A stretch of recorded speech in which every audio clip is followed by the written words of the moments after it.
Good morning, folks. Welcome to another beautiful morning out here in West Vancouver. It's now 5:30 and it's not raining, so we can go swim again. In future, I should be able to swim when it is actually, even when it's raining, because I just ordered myself a action cam that's waterproof so that I can come sit here no matter whether it rains or shines. Typical Vancouver style or Canada style. It's one thing I realized about Canada is people are not scared to go out in the rain. I mean, if you are, you're gonna get wet at some stage, so you might as well embrace it. Anyway, so in today's video, I thought I'd talk about something that a lot of people ask me always. So how cold is it really in Canada? Or how cold is it really in Vancouver? Well, in Canada, it's cold. Don't get me wrong. You know, my mom always says she's not going to come visit here because it's too cold. And I think she's overreacting a little bit.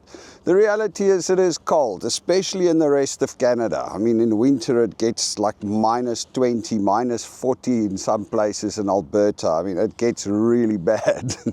I saw some videos of this guy in a car lot and he couldn't get any of the cars to start. They're just all frozen in the winter. Vancouver, however, is not that bad. I mean, we actually have very, very mild temperatures. And even though it gets cold in the winter, it's not a big problem because you've got central heating and you've got, you've got layers and you can address the cold. But anyway, let me give you some of an idea of how cold it really is in winter. I've got all of the stats here. So in January, it's got a high of 7 and a low of 3. That's the averages. In February, a high of 8 and a low of 3. March, a high of 10 and a low of 4. April, a high of 13 and a low of 6. May, a high of 17 and a low of 10. Those are averages. June, a high of 20 and a low of 12. July, a high of 22 and a low of 14. August, a high of 22 and a low of 14. September, a high of 19 and a low of 12. October, a high of 14 and a low of 8. November, a high of 9 and a low of 5. And December, a high of 7 and a low of 3. Now, I mean, it sounds really cold overall because, I mean, a high of 20 or a high of 22 in the middle of summer months in South Africa, that's almost that's almost the average low in winter. You know, we've got temperatures that go 34, 36 degrees Celsius these days. It gets very hot in South Africa, even in winter during the day. Over here, though, those are a little misleading because it does also get very hot. I think we have finally cracked it now. It's the 6th of June. We kind of through winter. This year it kind of lasted longer. How did my friend say? They call it January because it's still as cold in June as in January. And there's always this like last storm or this last cold spell that came through. And we had that last week. It was like, there was this rain, or earlier this week from Sunday. It was rainy and it was just cold again for a while. But I think we're through it now. We're going to go into the warmer days, and we get warm days here. We get days that's 30 odd degrees Celsius. I think the big thing is when the sun is out, it's actually quite nice and toasty. But the moment the clouds come over, like we have right now, there's cloud cover, and it starts raining. It's a cool rain, which is completely different to what it used to be when we stayed in Florida, you know. In Florida, the rain is different. There, the rain is actually, it's like a warm rain. It's more humid and more hot after the rain than it is before the rain. In Joburg, when it rains, it's hot, and then the rain cools everything down. Yeah, it's cooling down on steroids. When there's cloud cover and it's rainy, it gets significantly cooler. It just does. But anyway, Vancouver's weather is fairly mild. I mean, I don't think the weather, the cold is as much of an issue. Like I said, even in the cold months, it doesn't dip below 0 often. It does occasionally go. I think we had like a -10 last winter one day. So it does go cold some days, but it doesn't dip below 0 often. We don't get snow often. We do have the rain and the ice, although this last winter was very mild actually. I don't think it was it was definitely not, the previous winters were colder. But then again, you're pretty much, organized, and you're pretty much sorted for it. It's like you've got your central heating, your house is nice and toasty, and if you go out, you put your layers on and you dress right and you're good. I think for me, a much bigger problem than the rain or the cold is actually the darkness in winter. That's the one thing that I struggle with. Cold is easy to deal with. Darkness, it's just, oh man, when the sun goes down at 4 p.m. in the afternoon and only rises at 8 a.m. in the morning, you only have like freaking 8 hours of sunlight a day. That gets a little bit harder to deal with. It does. Then of course another thing about Canada, or about Vancouver specifically, is it's wet. It gets cold. From October to from October to March, you've almost got an average of 1 out of every 2 days you have rain. So there's a lot of rain.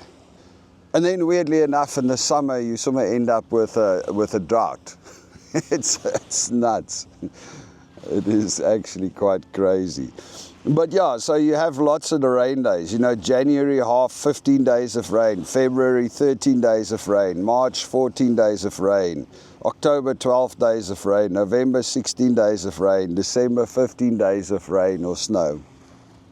So it rains a lot. It is cold. It is cool though. A lot of people do the whole pop down to Mexico or Florida or so during the middle of winter for a few days or a few weeks. It's actually not a bad idea, to be honest. See if I can find myself a little piece of land down there in the south, and in winter we can always pop down there and start working now that both me and Belinda are remote. That would be fun. Anyway, yeah, so that's where the whole term snowbirds come from. It's all the people from the north that goes down to the south to go and overwinter in the south and better temperatures. Anyway, so there you have it. That's how cold it really gets in Vancouver. Not that bad, to be honest. The winter is long. The summer is short. We only have about 3 months of proper, nice, hot weather. So, yeah. But those three months is amazing. Those 3 months are amazing. Also thinking about it in the way that, as shitty as it is in winter when you have these like short days, in summer you have long days. I mean, it's now 5:30 in the morning. It's light already. The light started. I woke up at 4 a.m. this morning. I don't know why, but anyway. I woke up at 4 a.m. this morning, and I pretty much... it was like daybreak. You could start seeing the light coming through at like 4 a.m. in the morning, and it goes till, I mean, we and Belinda go to bed at around 10 at night, and it's still light out. The sun is just setting. So the days are very long in summer, which is really awesome. Anyway. So there you have it. That's how cold it really gets in Canada, or in Vancouver. I haven't experienced the rest of Canada just yet, so for those of you watching the video, please let us know in the comments what it's like where you are. What's the coldest, what's the warmest, and how much rain you get. It's interesting. I think it's one of the things that catches people that move to Canada from abroad differently. Coming from South Africa, where we have generally long days, long summers, even our winters are warm. I mean, winters oftentimes, yes, it's cold at night and it's a little cooler when you're early in the morning, but as soon as the sun comes out, you can still walk around with your t-shirt and your shorts, and it's actually still gets very hot. I mean, a decent winter's day in Johannesburg, you can still turn it like 18, 20 degrees Celsius during the day, I guess. Anyway, for the rest, I wanted to chat a little bit about the South Africans in Vancouver website. I know I actually realized yesterday, put the damn forms on the site for people to sign up and to sign up for the newsletter and apply, and I had a setting that wasn't right, so it collected a whole bunch of people. There's almost 200 people that signed up and that sent me messages, and I didn't see any of them. It went into this one obscure little folder, and I thought nobody is talking to me on the site, so I was like, okay, fine, nobody is interested. Anyway, so we'll get that up and going again. We'll start working on it, and I'll send out the first newsletter this week. So be on the lookout. If you went to the South Africans in Vancouver.ca website and you signed up there for the newsletter, I will be sending out something this week. See what we can talk about. And then I was thinking about another thing, which I'm going to try and get going. Is I wanted to, I'm going to start setting up interviews with other South Africans living in Canada, and just also chat about what's the hard parts and what's your experience and things like that. What do you think about it? Because it's all great and fine that I've got all of my views on this channel, but at the West Vancouver Cultural Festival I met a whole bunch of other South Africans, and it's amazing that, people are different and people experience things differently. So while it's cool to give you my experience and my views, I think it would also be cool to get the experience and views of some other people. One thing I can tell you, though, I was speaking to our friends over there, and they now in this, some of our friends, and they now in that damn loop where they're just sitting in the middle waiting. That's probably the worst thing about the whole immigration process.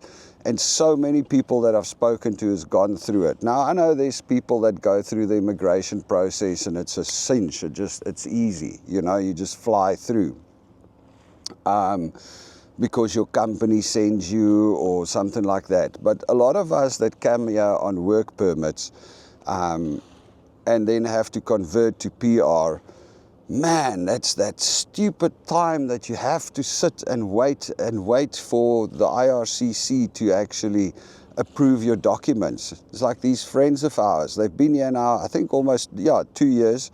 So their work permit is expired, but their PR application hasn't been approved. It hasn't come through just yet. So now you're sitting in that limbo. You're not illegal in the country, you're allowed to be here, but you don't know. You don't know. Technically, I mean, it should be a shoe-in. The PR application should be approved, no problem at all. But you're never 100% sure, So now you're sitting there. You can't move forward on anything. You can't just. It's just one of the worst periods. And then, of course, just to add insult to injury. When you are in that period, so when you get your work permit and you apply for a driver's license, they give you the driver's license. It expires on the same date as your work permit. So your driver's license expires at the same time as your work permit.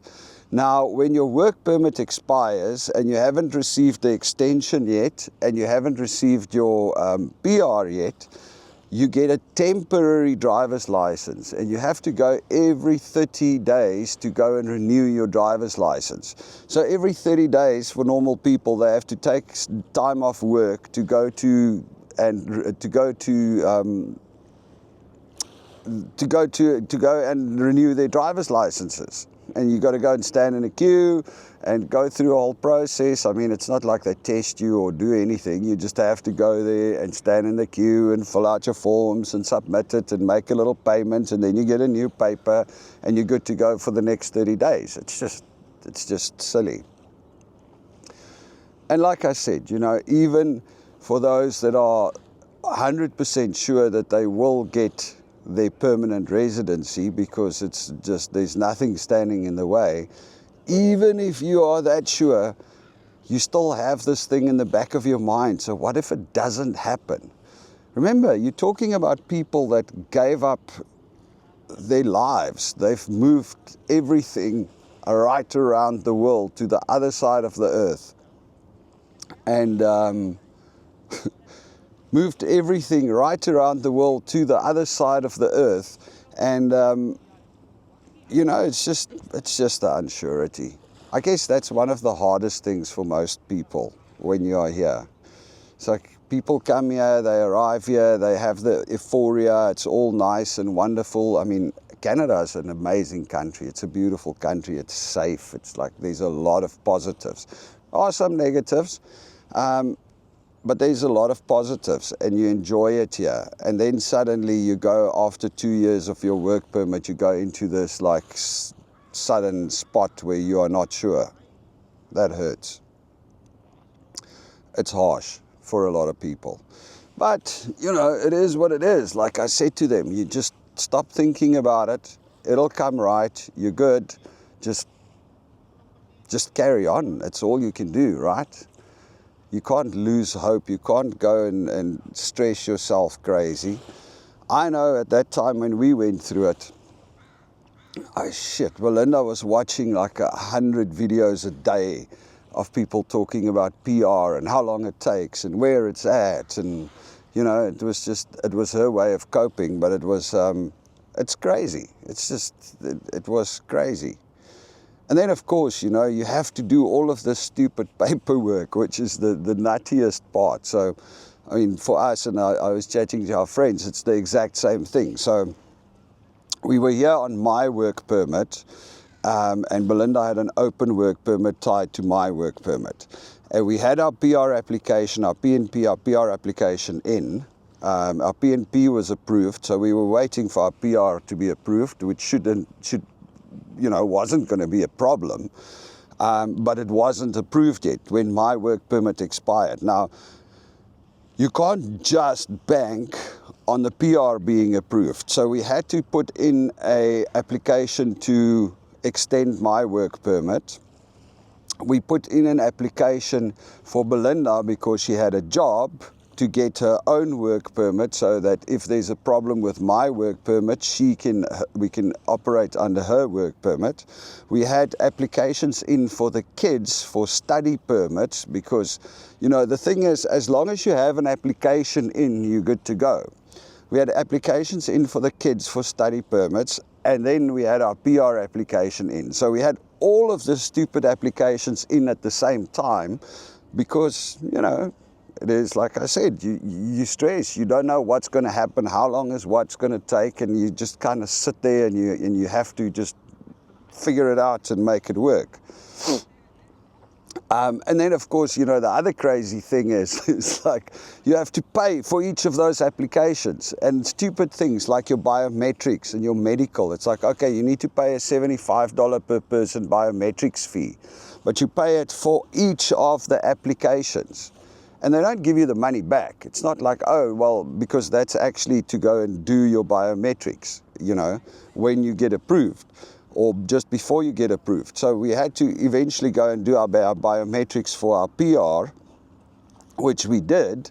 But all of the other biometrics fees that we paid for all of the other applications, you don't get a refund. It's just like, oh, well, sorry, yeah, these applications are now moot. They don't count anymore because you got your PR, so you're good to go. Cheers, boy. Yeah, it's not a perfect system. It really sucks sometimes, I'll tell you that much. But if you are in that situation, just hang in there. It's coming.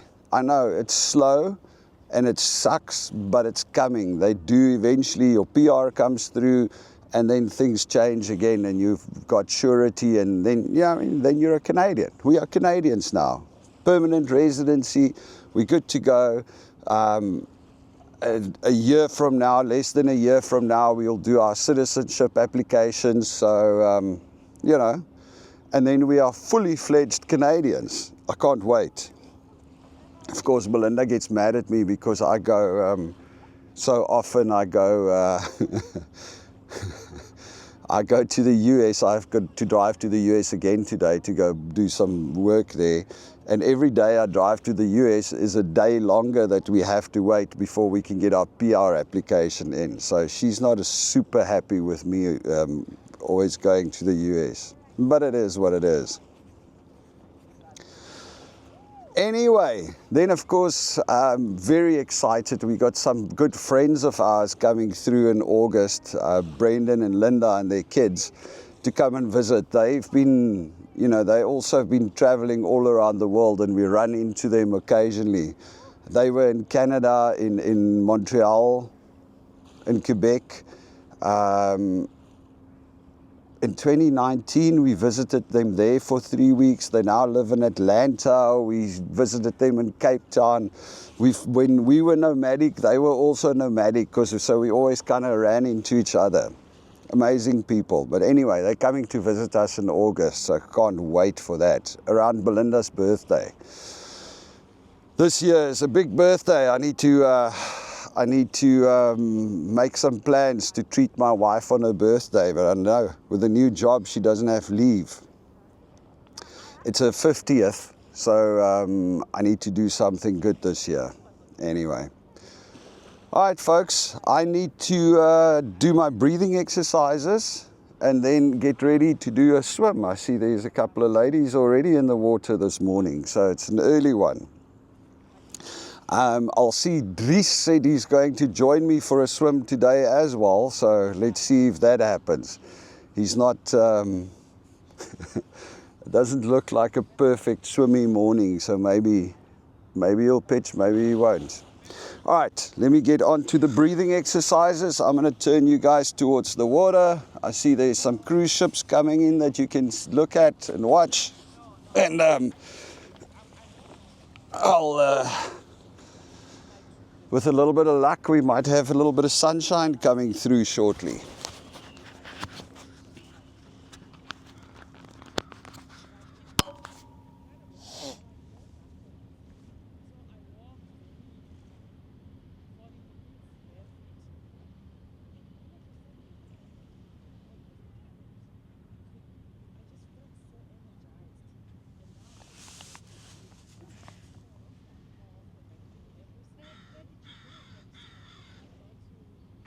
Hi guys, welcome.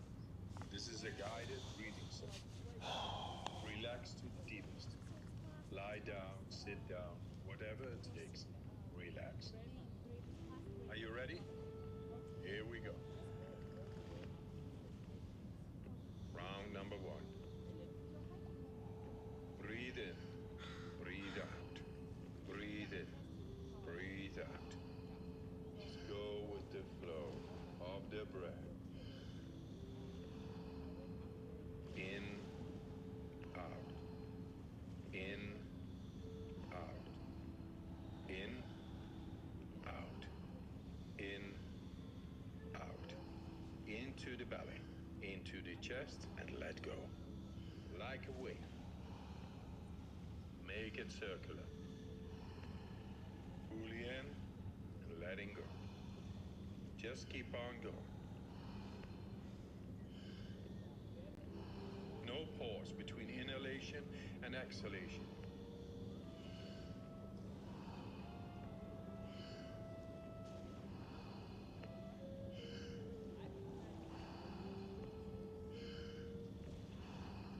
Ten more. Fully in, let it go.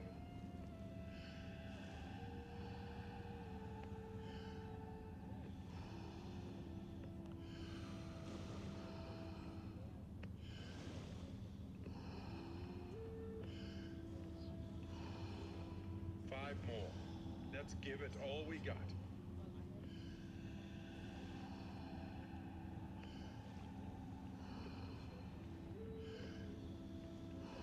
Last one. Fully in and let go. All right.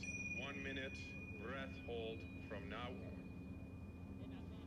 Be in this moment.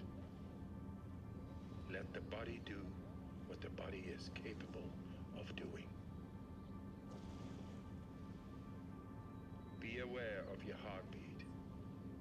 Slow it down and just be in this moment. Let that relaxation spread down to your toes, into your fingertips, to the base of your neck and head. You are almost there. Do you want to prolong your breath hold? Pause the video now and continue when you feel the urge to breathe. Okay, Recovery breath in. 5, 4, 3, 2, 1. Take a deep breath in and hold for 15 seconds.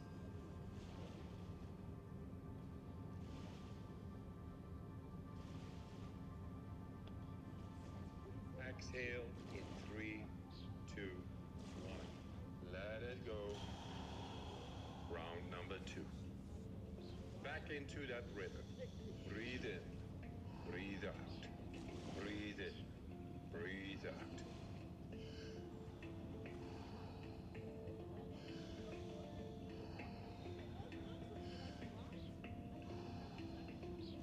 In, out. In, out. In, out. Into the belly, into the chest, and let go. Like a wave. Make it circular.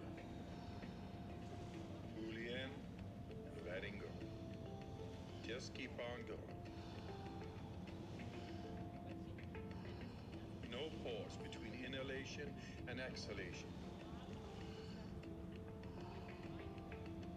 In with peace, out with stress.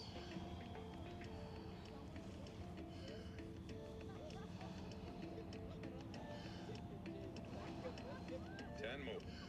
Fully in, let it go. Nice, deep, circular breaths.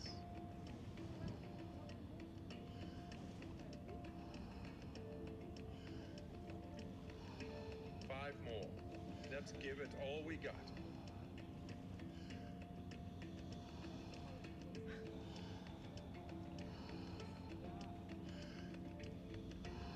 Last one. Fully in.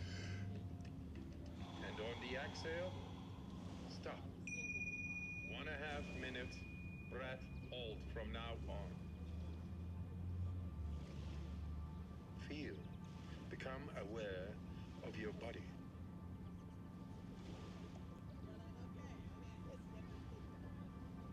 If your hands and feet are tingling, or you feel your body temperature is changing, that's okay.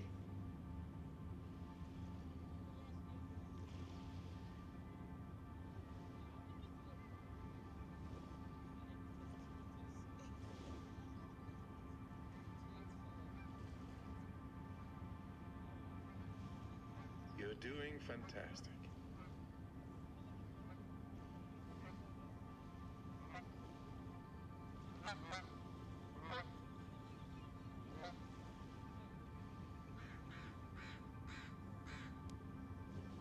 If you need to breathe before I give the cue, that's okay.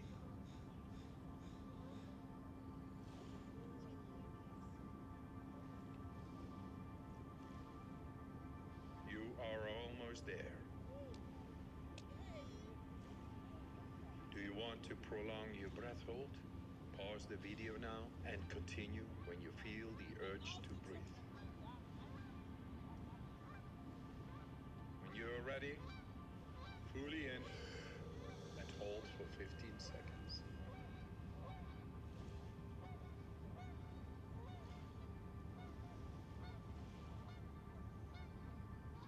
Exhale in 3, 2, 1. Let it go. Round number 3. Back into that rhythm. Breathe in, breathe out. Breathe in, breathe out. In with the relaxation, out with the stress. In, out. In, out. In, out. Into the belly, into the chest, and let go. Like a wave. Make it circular. Fully in, letting go. Just keep on going. No pause between inhalation and exhalation. In with peace, out with stress.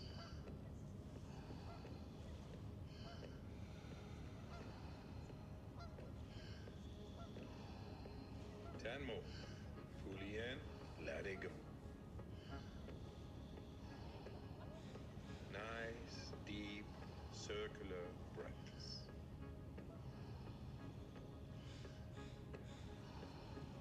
Five more. Let's give it all we got.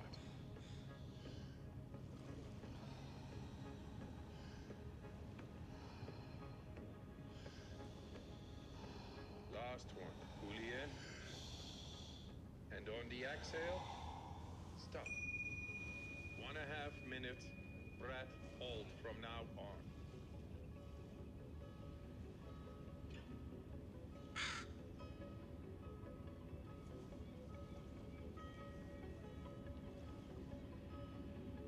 Become aware of the blood running through your veins, your heart beating. Feel.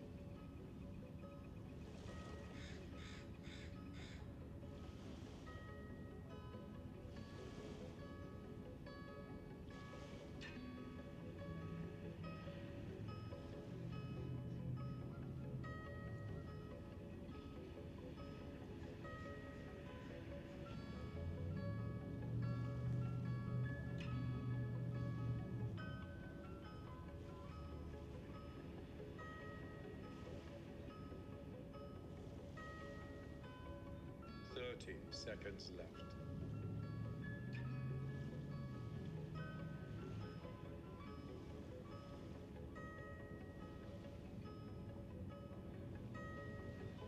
You are almost there. Do you want to prolong your breath hold?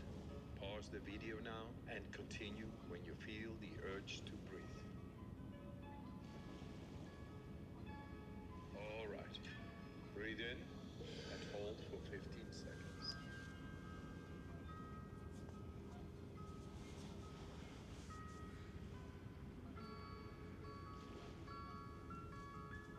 Exhale in 3, 2, 1. Let it go. Let your breathing return to normal as you finish up the round. Move your body bit by bit. Oh!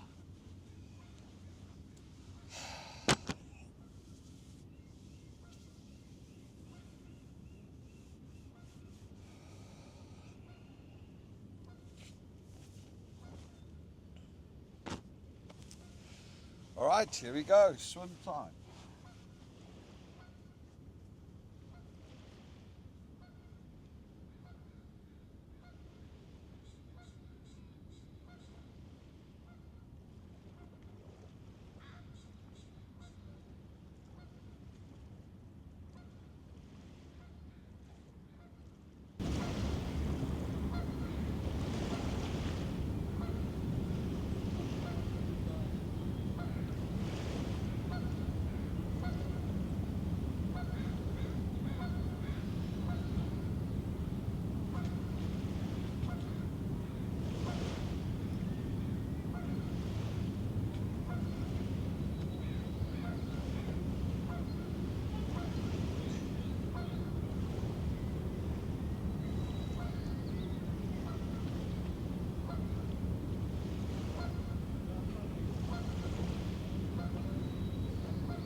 All right, today I actually remembered my towel, so that's a good start.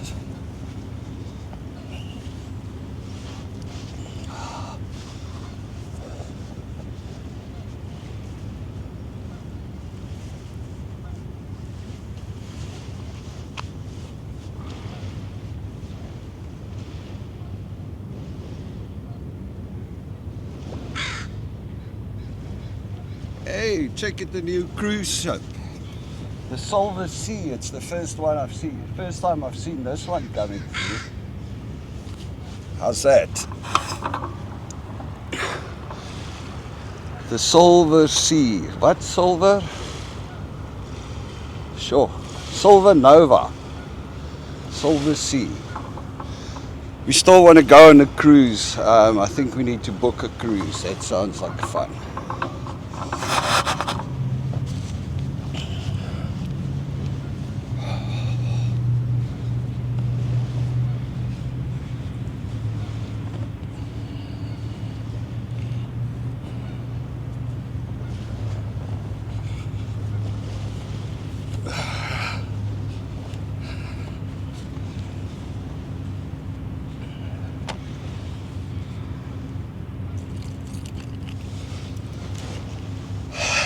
All right, folks, there we have it. Another swim in the bag. Heading out, driving through to the US today to go and mail off some books.